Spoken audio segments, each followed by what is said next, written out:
함께 봉독할 하나님 말씀 창세기 34장 8절로 17절까지 말씀을 교독합니다.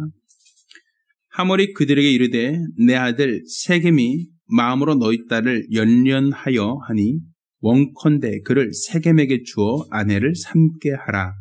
너희가 우리와 통혼하여 너희 딸을 우리에게 주며 우리 딸을 너희가 취하고 너희가 우리와 함께 거하되 땅이 너희 앞에 있으니 여기 머물러 매매하며 여기서 기업을 얻으라 하고 세겜도 디나의 아비와 남영들에게 이르되 나도 너에게 은혜를 입게 하라. 너희가 내게 청구하는 것은 내게 수용하리니 이 소녀만 내게 주어 아내가 되게 하라. 아무리 큰 빅물과 예물을 청구할지라도 너희가 내게 말한 대로 수긍하리라. 야곱의 아들들이 세겜과 그 아비 하몰에게 속여 대답하였으니 이는 세겜이 그 누이 디나를 더럽혔음이라. 야곱의 아들들이 그들에게 말하되 우리는 그러하지 못하겠노라. 할례 받지 아니한 사람에게 우리 누이를 줄 수 없노라. 이는 우리의 수욕이 됨이니라. 그런즉 이같이 하면 너에게 허락하리라. 만일 너희 중 남자가 다 할례를 받고 우리같이 되면 우리 딸을 너에게 주며 너희 딸을 우리가 취하며 너희와 함께 거하여 한 민족이 되려니와 너희가 만일 우리를 듣지 아니하고 할례를 받지 아니하면 우리는 곧 우리 딸을 데리고 가리라. 아멘.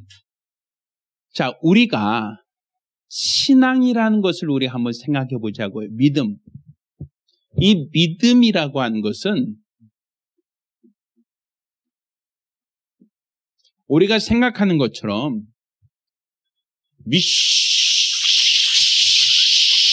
믿습니다. 이렇게 기합술이 아니란 말이에요.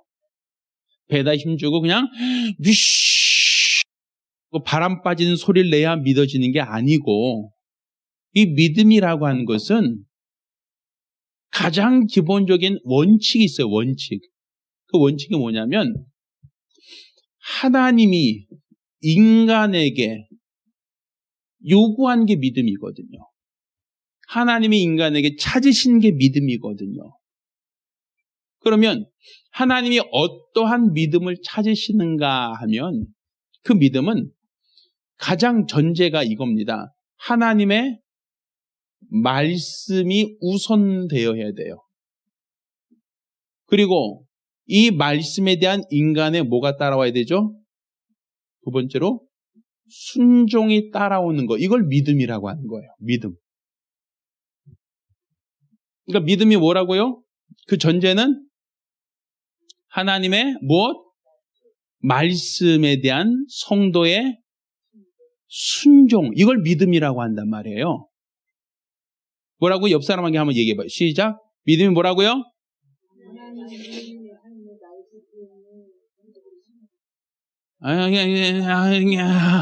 뭐 갑자기 자, 믿음이 뭐라고요?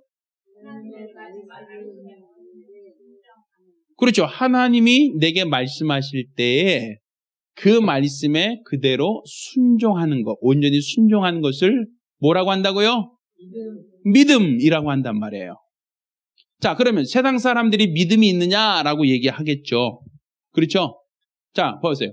히브리 11장에는 믿음이 없이는 하나님을 기쁘게 할 수 있다, 없다? 없다라고 했잖아요.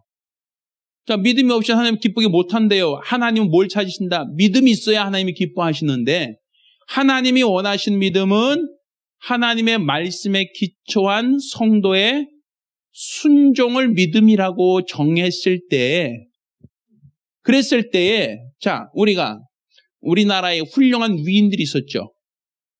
네? 세종대왕이나, 아니면 이순신 장군이나, 뭐, 강감찬이나, 유관순 열사나, 뭐, 굉장히 훌륭한 분들 우린 많잖아요. 그들이 믿음이 있었을까? 하나님을 기쁘시게 할 수 있었을까? 혹은 천국 갈 수 있을까? 사람들은 얘기한단 말이에요.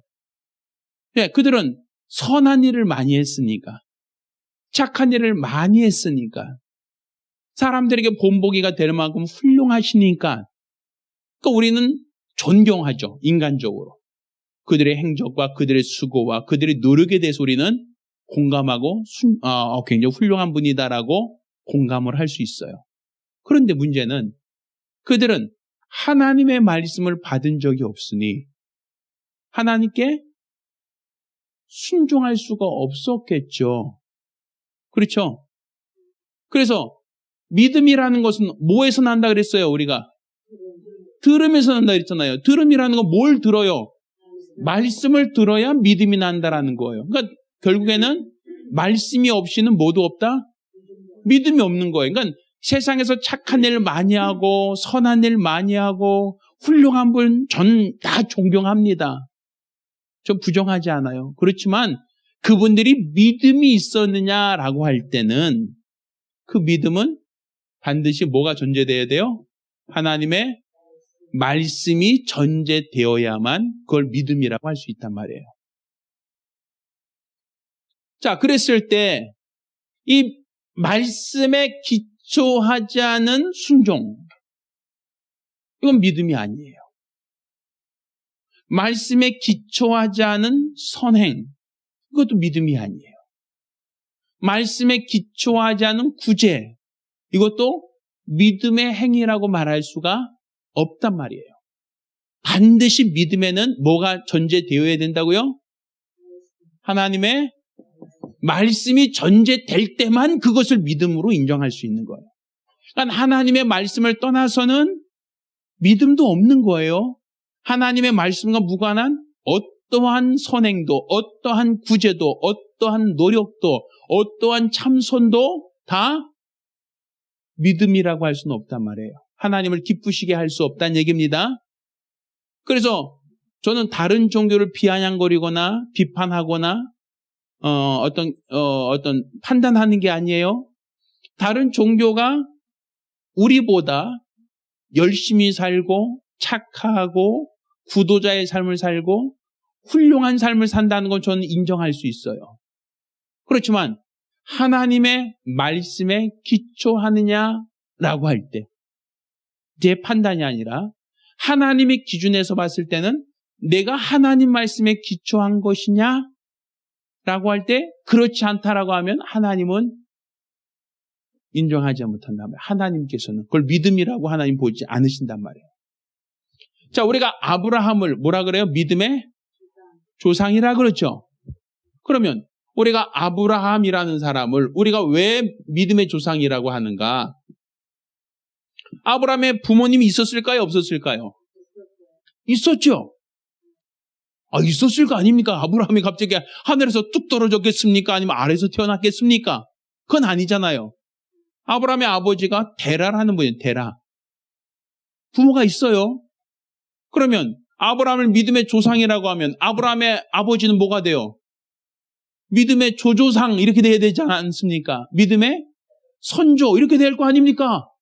그런데 왜 아브라함을 믿음의 조상이라고 하고 그 이전 데라라든지 그 이전 노아라든지 이런 사람들에 대해서 우리는 믿음의 조상이라는 말을 해야 하네요?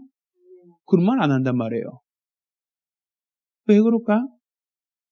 아브라함은 하나님의 말씀을 따라 본토와 친척과 아비 집을 떠나 내가 너에게 지시할 땅으로 가라 할 때 그 말씀에 뭐 했던 사람이에요?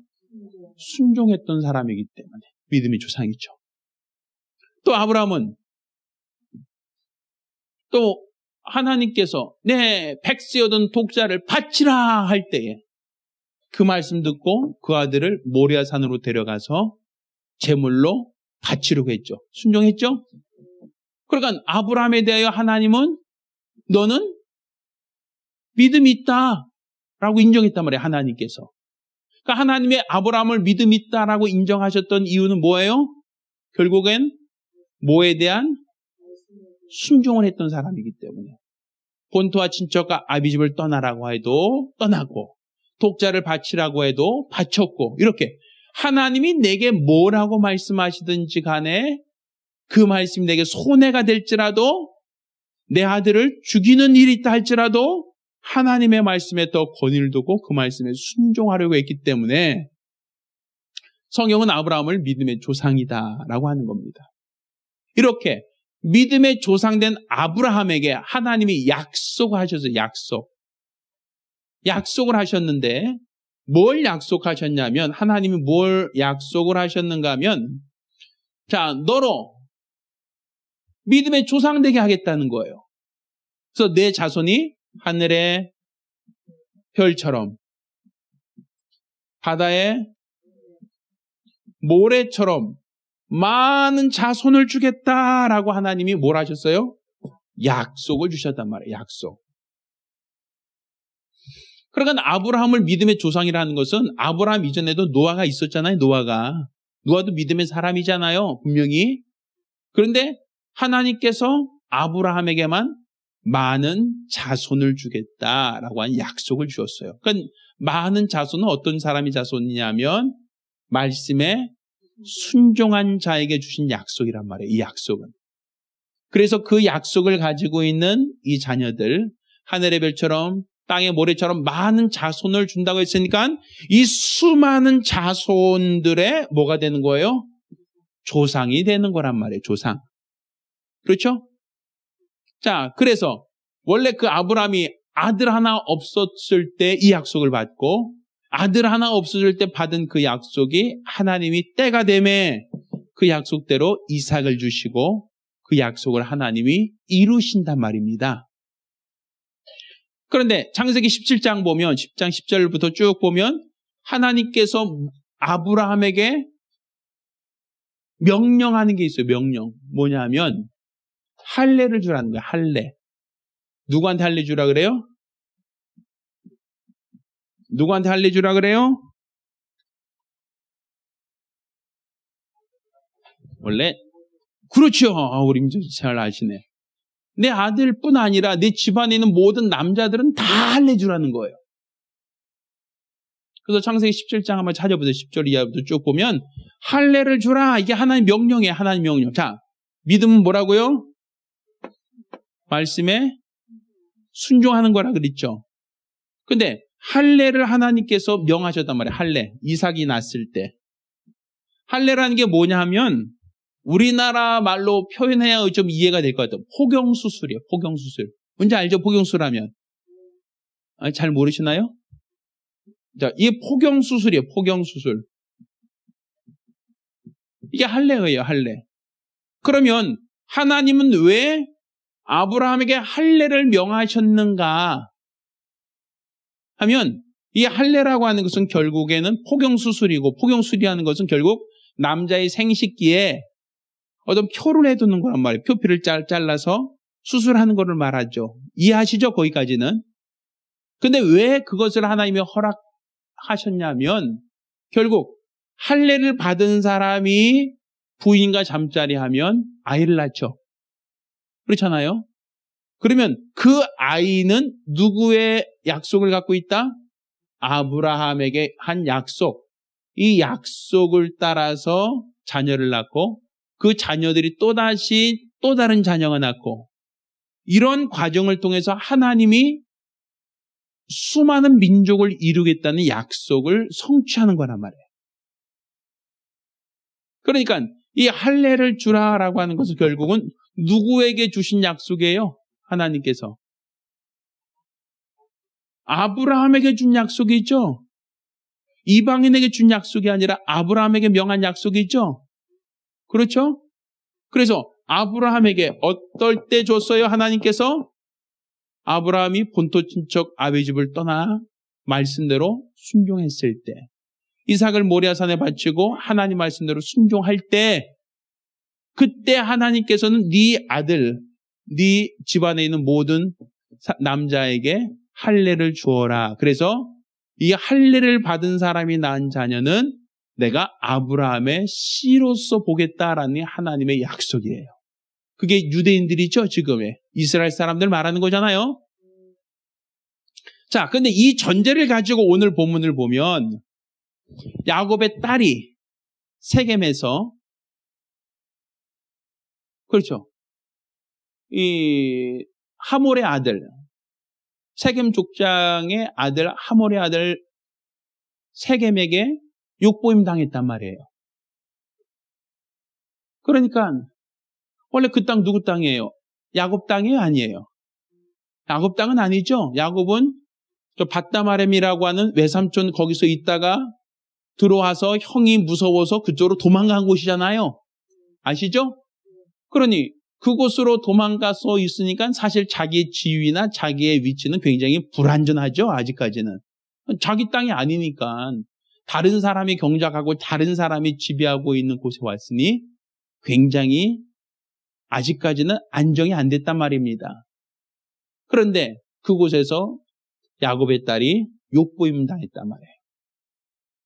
자, 그러자 딸아이가 그냥 욕보임 당했으니까 부모로서 속상하다, 맘 상하다라고 하고 있을 터인데, 그렇죠? 그런데 그 자기의 딸을 욕보인 세겜이 이 디나에게 홀랑 빠진 거예요. 난 그 딸하고 그 여자하고 결혼하겠다는 거예요. 그러면 아버지 입장에서 무슨 생각이 들어요? 어차피 너 다른 데 시집 못 간다 이제. 이렇게 못 버리고 어디 누구한테 시집 가냐. 그냥 너 물론 걔가 잘했다는 건 아니지만 걔가 어차피 너하고 잠자리 같이 했으니까 그냥 웬만하면 그냥 같이 그냥 살면 어떻겠니? 뭐 이렇게 할 만하죠? 아닌가요? 뭐 네가 정 싫으면 어쩔 수 없지만 그렇게 싫지 않다면 너 걔하고 좀 같이 살면 어떨까? 네가 그냥 시집 간다고 하면 우리가 지금 어떻게 보면 그냥 들어와 사는 삶이잖아요. 근데 우리도 좀 봐주고 또 우리도 인정해 준다고 하더라. 게다가 너 주면 결혼 지참금까지도 좀 두둑히 챙겨준다고 하더라. 그러면 딸 하나 주고 뭘 얻을 수 있어요? 자기들은 결혼 지참금도 없고 거기서 조금 더 평안하고 안락한 삶을 살 수 있겠죠? 그렇잖아요. 지금 하몰이 어떤 결혼하자라고 제안이 왔단 말이에요, 제안이. 그러니까 물론 딸 자식 생각하면 속상한 건 분명 맞아요. 그렇다고 해서 딸이 없던 일로 칠 수도 없고 어차피 잠자리는 했으니까 다른 남자에게 시집을 못 보내고 그렇다고 뭐 이 딸 하나 그냥 과부로 그냥 처녀로 늙게 할 수도 없고 그러니 그냥 웬만하면 참고 살아라 이렇게 할 만하잖아요. 안 그러나요? 요즘 중동에는 이렇게 성폭행이 일어나잖아요. 그러면 명예살인을 한다는 얘기가 있어요. 그래서 딸 자식을 죽여버린대요. 아니면 강간한 사람 있죠? 그 죄인에게 그냥 딸을 줘버린대요. 요즘에도 그렇다네요. 요즘에도. 왜? 다른 데 시집 못 보내니까. 다른 데 못 보낼 바에야 너 그냥 같이 살아 라고 하는 것이든 아니면 같이 살아라고 할 만하지 않으면 그냥 아예 우리 집안을 욕보 있다고 해서 요즘에도 그냥 명예살인이라고 해요. 죽인다고까지 얘기하거든요. 오늘날에도 그런데 2000년 전에 어떻게 했습니까? 더 심하면 심하지 덜하진 않았겠죠. 그러니 딸은 야곱의 입장에서 볼 때 딸은 불쌍하지만 그렇다고 어떻게 해결 방법이 없으니까 그렇다고 딸 자식 죽이겠어요? 아니면 딸 자식 다른 데는 시집도 못 보내겠고 어떻게 하겠어요? 방법이 없잖아요. 그러니 그냥 너 싫더라도 그냥 적당히 같이 살아라. 그냥 살다 보면 정 붙겠지. 그리고 그냥 등 떠밀어서 시집 보내고 덕분에 결혼지참금도 좀 챙기고 덕분에 여기서 조금 더 우리가 땅을 얻든지 경작할 수 있는 나름대로의 어떤 지분을 얻으면 훨씬 더 이익이잖아요. 이익. 그렇죠? 근데 야곱이 그걸 결정을 안 해요. 자, 그러다 이제 목동들이죠. 그 아들들이 목자로서 이제 돌아다니다가 다 집으로 돌아오니까 그때 얘기합니다. 야, 너희 누이 디나가 이렇게 어떤 있어서는 안 될 어떤 그런 큰일을 당했는데 이 세겜 족장의 하몰이 우리에게 매파를 보냈다. 어떻게 할까? 우리 딸 보낼까? 아니면 어떻게 할까? 우리 그냥 딸 그냥 처녀로 늙게 하더라도 이렇게 무례한 사람들한테 안 주고 우리 그냥 데려갈까 하고 이제 물어보는 거예요. 그러니까 아들들이 속상하죠. 기가 막히죠. 자, 그러니까 이제 하몰에게 얘기합니다. 자, 우리 여동생 줄 수 없어요. 그 이유가 뭐냐? 당신들은 뭘 안 해서? 할례를 안 받았으니까 우리 딸을 줄 수 없습니다. 라고 얘기해요. 대신 당신들이 할례를 받는다면, 그러면 그러죠 우리 내 딸도 주고 당신들 딸도 우리가 결혼하고 그렇게 서로 상부상조 합시다. 이렇게 얘기하는 거예요. 자, 그러니까 이제 세겜 족장에서 봤을 때는 돈 달라는 것도 아니고 땅 달라는 것도 아니고 뭐만 주면 돼요? 우리 할례만 받으면 된다고 하니까 그럼 할례 받을까? 이렇게 되는 거 아닙니까? 그래서 나중에 이제 세겜 지역에 있는 모든 남자들이 다 할례를 받게 된 이야기가 나와요.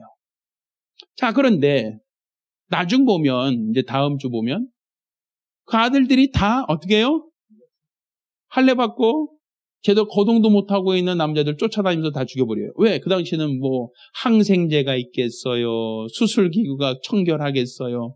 그 당시에는 얼마나 깨끗하고 위생적으로 할례했겠어요? 그렇진 않을 거 아니에요. 그러니까 할례하니까 염증 생기고 또 아프고 힘들고 하니까 제대로 걷지도 못하고 제대로 싸워보지도 못하고 그 세겜 족속들을 그냥 싹 죽여버리거든요. 나중에 보면. 자, 그런데 왜 그 야곱의 아들들은 할례를 해야만 우리와 같이 결혼할 수 있다라고 얘기했겠느냐라는 거예요. 또 그들도 그래요. 자, 너희 딸을 달라. 우리도 우리 딸 줄게. 우리 서로 같이 결혼시켜서 너희 이 땅에서 계속 여기 살아라. 우리가 같이 영원히 같이 살자. 한민족이 되자라고 얘기를 해요. 그런데 왜 그걸 거부했겠느냐라는 거예요. 그냥 상부상조가 될 수 있잖아요. 지금 형한테 갈 수도 없죠. 바다마람으로 다시 갈 수도 없죠. 다른 데 기다려주는 사람도 없죠. 그렇다고 가나안 땅 떠날 수도 없죠. 그럼 어딘가 연고를 틀고 있긴 있어야 되는데 여기서 좋은 제안을 한 거잖아요. 우리 같이 더불어 살자는 거 아닙니까? 그러면 옳거니 그럽시다 라고 하면 되는데 왜 할례를 받아야 된다라고 하는 전제 조건을 제시하고 또 할례를 받았음에도 불구하고 왜 그들을 다 죽여서 그들과 하나가 되지 못하느냐라는 거예요. 그 이유가 뭘까요? 이방인이라서. 자, 이방인이라고 한다면 창세기 17장 아까 10절부터 읽어보라 그랬죠. 거기 보면 나그네와 객까지 다 할례 주어 그랬어요. 너희 집에 유고하고 있는 나그네도 남자라면 다 할례 주어라 표현하고 있어요. 이방인이기 때문에 할례 주면 안 된다 이런 표현이 없어요. 왜 할례를 주라고 하고 기껏 주니까 왜 다 죽여버렸을까요? 그 이유가 뭐죠? 어려워요. 그렇죠? 밥 먹고 생각하기 너무 힘들죠? 자, 이 할례를 어떤 사람에게 받으라고 하나님이 말씀하신 거예요? 믿음 있는 사람. 할례를 하나님께서 그냥 아브라함 부를 때부터 야, 너 할례부터 해. 이거 시작한 건가요? 아니죠. 언제부터요? 하나님께서 아브라함아 하고 부르시고 또 본토 친척 아비집을 떠나 내가 너에게 지시한 땅으로 가라 하고 명령 내리고 그 명령에 뭐 했을 때? 순종했을 때. 독자를 바쳐라 하고 명령하고 그 말씀에 뭐 했을 때? 순종했을 때 이렇게 하나님 말씀에 순종한 자에게 너 네 자손에게 할례를 주어라. 남자들 다 할례 받아라. 그래야 천대 이르는 복을 하나님이 기억하고 약속하겠다는 거 아닙니까? 왜 그래요? 아브라함은 1000년 살아요? 10,000년 살아요? 못 살잖아요. 아브라함은 수명이 길어야 70이요, 강건한 80 아니면 100년. 아브라함은 수명에서 죽는단 말이에요. 그러면 하나님은 누구와 약속했습니까? 아브라함과 약속했는데 아브라함이 죽으면 그 약속은 어떻게 된 거예요? 없어져 버린단 말이에요. 당사자가 없어졌으니까. 그런데 아브라함이 그 아들에게 할례를 주어서 야, 너는 하나님과 약속 받은 사람이야 하고서는 할례는 자기가 스스로 할례하는 게 아니라 그 부모가 태어난 지 8일 만에 할례를 한단 말이에요. 야, 너는 하나님이 우리에게 주신 약속의 기업이야 하고서는 할례를 준단 말이에요. 그러니까 아브라함은 죽었지만 뭐가 있어요? 그 아들이 살아있고, 아들은 죽어도 누가 있어요? 그 손자가 살아있고, 손자는 죽어도 누가 살아있어요? 그 증손자가 살아있어요. 근데 그가 약속을 받았다는 그 증거가 뭐예요? 할례란 말이에요. 할례. 할례가 있으면 하나님의 약속을 받았다라는 증표예요. 증표. 그러니까 할례가 있다는 것은 다른 말로 믿음이 있고 믿음 있는 자에게 하나님이 약속하셨다는 증표란 말이에요. 자, 그런데 아까 하몰의 가족들, 세겜 족속들은 그 야곱의 아들들이 할례 줘. 그럼 우리가 같이 결혼하자. 같이 한민족 되자라고 했단 말이에요. 그렇죠? 그럼 세겜 족장은 믿음이 있어요, 없어요? 이 전제가 있어요, 없어요? 이게 없죠, 이게. 말씀에 순종한 삶이 없었잖아요. 말씀에 순종한 이 과정이 없이 할례만 줘라 이렇게 된 거 아닙니까? 그러니까 왜 할례 주라 그랬어요? 내 여동생을 뭐 했으니까? 범했으니까. 내 여동생 범한 사람들이 우리와 한 가족이 되려면 뭐 해야 된다? 할례 줘야 된다. 결국 이 할례를 하는 행위는 똑같지만 그들은 뭐가 존재가 없는 거예요?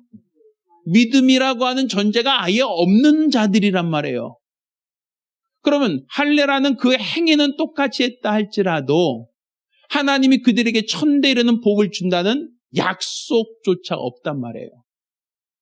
그럼 약속이 없는데 이스라엘 백성들이 약속 있는 자와 약속 없는 자가 하나가 됐다라고 하면 하나님의 아들들이 사람의 딸들의 아름다움을 보고 그들을 아내로 삼은지라 하나님이 신이 그들과 함께 하지 않으니 그들이 뭐가 됐느니라?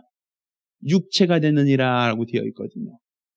결국 약속을 받은 사람들이 약속이 없는 사람들, 믿음이 있는 사람들이 믿음이 없는 사람들과 하나가 되자라고 하다 보면 결국은 믿음이 없어진단 말이에요. 우리는 우리 조상 때부터 약속을 받았다. 약속을 받았으니까 우리는 할례하자라고 하는 것이지만 세겜 족상들을 볼 때는 왜 할례하는 거예요? 딸 디나 데려오려고, 여자 하나 데려오려고 할례하는 것이지 그들은 하나님과 믿음도 없고 하나님께 약속도 받지 않았는데 할례하겠다라고 하면 겉으로 봤을 때는 할례가 똑같죠. 똑같을 거 아닙니까? 할례는. 그렇지만 하나님이 보셨을 때는 그들은 믿음도 없고 하나님이 주신 약속도 없다라고 볼 수 있단 말이에요. 그러니 믿음도 없고 약속도 없는 자와 하나가 되자라고 하는 걸 하나님이 원하겠어요? 원치 않겠어요? 원치 않으신단 말이에요. 성경에 믿지 않는 자와 멍에를 같이 하지 마라 이렇게 돼 있죠? 그러니까 하나님은 이걸 원하지 않으시는 거예요.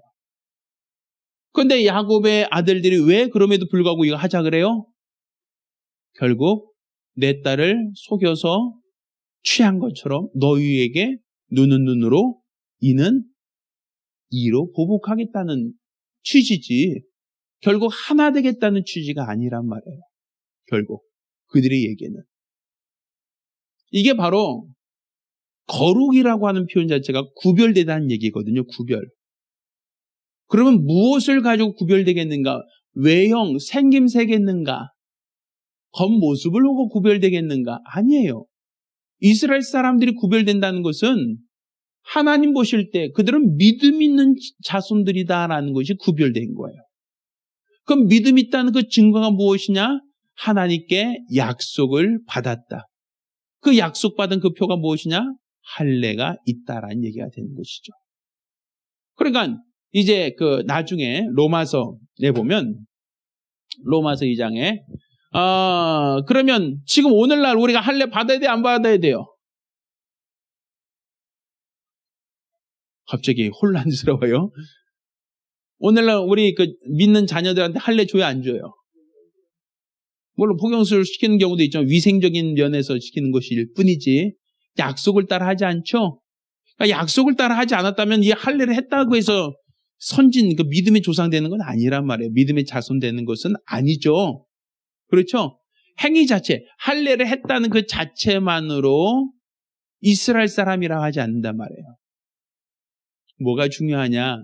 그들은 이제 로마서 얘기해요. 야, 아브라함이 믿음의 조상 된 것은 할례를 받고 난 다음이냐 아니면 받기 이전이냐 이거 물어봐요. 언제예요? 받기 이전이 아니냐. 그러니까 할례를 받아야만 믿음 있는 사람으로 인정되는 게 아니라 아브라함은 아니 할례 받기 전에도 하나님으로부터 믿는 조상, 믿음의 사람이라고 약속을 받았는데 굳이 할례를 받아야만 하나님이 선민이 된다고 얘기할 수는 없지 않느냐.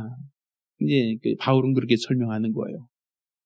그래서 고린도서 7장에는 이면적 할례와 이제 표면적 할례, 육체의 할례가 중요한 것이 아니라 우리에게는 말씀에 대한 순종, 이 믿음이 있다면 결국 우리가 겉에 육체 표피에만 할례를 할 게 아니라 우리 마음에 이면에 할례 받은 사람으로서 뭐 하려고 해야 돼요? 거룩하게 구별된 삶을 살려고 하는 게 중요하다. 그 얘기를 하는 거예요. 그래서 할례를 받은 사람은 할례 받지 않은 사람과 결혼할 수 없다. 그 얘기했잖아요, 아까. 그렇죠? 그것처럼 우리가 하나님 말씀을 믿고 순종함으로써 믿음 있는 사람이 되었다면 믿음이 없는 사람과 하나가 될 수 있다. 이 개념이 아니라는 거예요. 우리는 구별되어야 된다는 것이죠. 약속을 받은 자로서 구별되어야 된다는 거예요. 우리가 추수할 때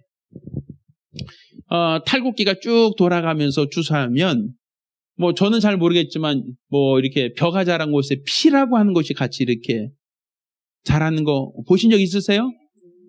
저희 아버님께서 예전에 차 타고 가다가 황금 논이라 그러죠. 이게 그 황금 물결이 넘실대는 그 논에 보면서 뭔가 삐죽삐죽 올라온 것들이 있어요. 똑같이 키가 아니라 색깔이 좀 달라요. 그걸 보고 뭐라 그랬냐면 피라 그러셨거든요. 맞죠? 그래서 그 피가 많으면 이거 농부가 게으르네 이런 얘기 하셨었고 피가 좀 없으면 농부가 좀 부지런히 잘 뽑았다 생각 뭐 그렇게 얘기하셨던 것 같아요. 그런데 요즘에는 그거 인건비가 하도 비싸다 보니까 다 안 뽑아요. 그거 그냥 냅둬요. 그 인건비 뭐 하루 일당 15만 원, 20만 원씩 칠바야. 그냥 니들이 먹어도 얼마나 먹겠냐고 피를 내버려 두거든요. 그럼 나중에 콤바인이 돌아가면서 탈곡을 할 때 벽시만 탈곡되겠어? 아니면 피도 탈곡되겠어요? 또 같이 추수가 될 거 아닙니까? 그렇죠? 그럼 어차피 같이 추수됐으니까 같이 섞어 먹어요? 아니면 구분해내요? 섞어 먹으면 피죽되는 거고. 그렇죠? 그거 피를 다 골라내고 뭐만 먹죠? 쌀만 골라서 다시 자루에 담잖아요. 그렇죠? 그것처럼 하나님은 믿는 자와 믿지 않는 자를 같이 두지 않아요. 천국과 지옥이라는 걸 두신 이유가 뭐겠어요? 구분하겠다는 얘기 아닙니까? 그럼 뭘 기준으로 구분하겠다는 거겠어요? 믿음이 있느냐, 없느냐. 믿음을 갖고 약속을 받았느냐, 받지 않았느냐. 이게 기준이 되겠죠? 그러니까 구약시대는 그 믿음 있는 그 표가 바로 약속을 받았다는 그 표가 뭐였고? 할례였다면 오늘날에는 이 할례라는 육체, 우리 몸의 표를 두는 게 아니라 우리 마음에 그 표가 있다라고 얘기하는 거예요. 우리 안에 그리스도로 내가 인침을 받았다는 거죠. 그래서 성령으로 인침받았다라는 표현도 쓰는 거예요. 하나님이 나를 믿음 있는 자로 인치셨다. 그 표로서 할례라고 하는 육체 표피에 난 할례가 아니라 이제 성령을 내게 부어주셨다. 이런 얘기가 되는 거예요. 그래서 믿지 않는 자와 멍에를 같이 하지 말라. 이게 바로 뭘 요구하시는 거예요? 하나님이 거룩을 요구하시는 거란 말이에요. 거룩. 왜? 믿지 않는 자와 사귀고 믿지 않는 자와 하면 그와 더불어서 우리가 믿음을 잃어버릴 수 있기 때문에 그런 거예요. 따라서 우리가 믿음이 어디서부터 갖는가 이거부터 시작돼야 돼요. 항상. 할례를 주냐 안 주냐 여기부터 시작할 게 아니라 이 할례는 누구에게 준 약속이다? 아브라함. 근데 아브라함이 왜 언제 이 약속을 받았다? 믿음을 가졌을 때, 하나님 말씀에 순종했을 때 하나님이 이 약속을 주신 것이다라는 걸 아신다면 우리가 하나님 앞에 뭘 보여야? 믿음을 보여야 하나님의 약속이 따라오는 거예요. 그러니까 믿음이 없이 약속을 구할 수는 없단 말이에요. 믿음이 없이 그냥 할례만 흉내낸다고 해서 같은 민족이 되는 게 아니란 말이에요. 할례 했어요. 그걸로 같은 하나님이 인정받는 게 아니라 하나님은 똑같은 행위가 있다 할지라도 뭐에 기초해서? 믿음의 기초해서 한 것에 대해서만 하나님이 인정하신다는 거예요. 그러니까 겉모습은 똑같을 수 있어요. 우리가 교회 다니는 사람과 교회 안 다니는 사람, 성령 받는가 성령 안 받는 사람 다 똑같아요.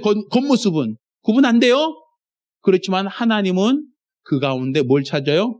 믿음 있는 자를 찾으시고 믿음 있는 자를 계속 거룩하게 구별하신다라는 것. 이걸 좀 기억하시기를 예수 이름으로 축원합니다. 자, 기도하겠습니다. 우리가 기도하실 때에 주여 나로 믿음 안에서 우리 하나님 앞에 거룩히 구별된 자가 될 수 있게 해달라고 간절히 사모하며 기도합니다. 하나님 아버지, 오늘 이와 같이 믿음이 없이는 하나님을 기쁘시게 할 수 없고 믿음이 없이는 하나님으로부터 약속을 받을 수도 없음을 알게 도와 주시옵소서.